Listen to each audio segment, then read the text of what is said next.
When America arms Ukraine, we get a lot for a little. Putin is an enemy of America. We've used 5% of our defense budget to arm Ukraine, and with it, they've destroyed 50% of Putin's army. We've done all this by sending weapons from storage, not our troops. The more Ukraine weakens Russia, the more it also weakens Russia's closest ally, China. America needs to stand strong against our enemies. That's why Republicans in Congress must continue to support Ukraine.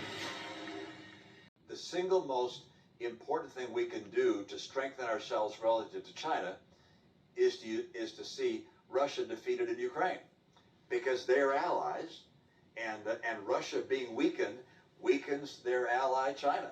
I mean, so and by the way, being able to take an amount which equals what, about 5% of our military budget, but actually less than 5% of our military budget each year to help the Ukrainians is about the best national defense spending I think we've ever done.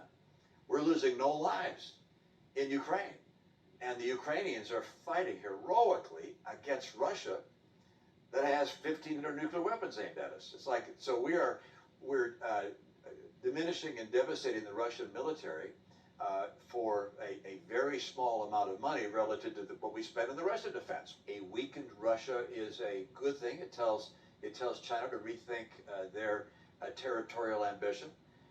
It tells Russia, perhaps most importantly, that the Putin vision of reestablishing the Russian Empire and grabbing the old former Soviet republics, that's not something that's going to work. It is very much in America's national interest, in our national interest, to help Ukraine. And the best thing we can do for America is to see people who have nuclear weapons aimed at us getting weaker. Make sure that we do not have a peer competitor for our security. Think about what this means. This is a brutalist philosophy. The proposition is that even if China were to change in some of the ways that proponents of engagement have been said that we hope it changes, even if they just, as a thought experiment, adapted our Constitution and our laws wholesale, we should still try to limit their growth merely because we shouldn't have a peer competitor.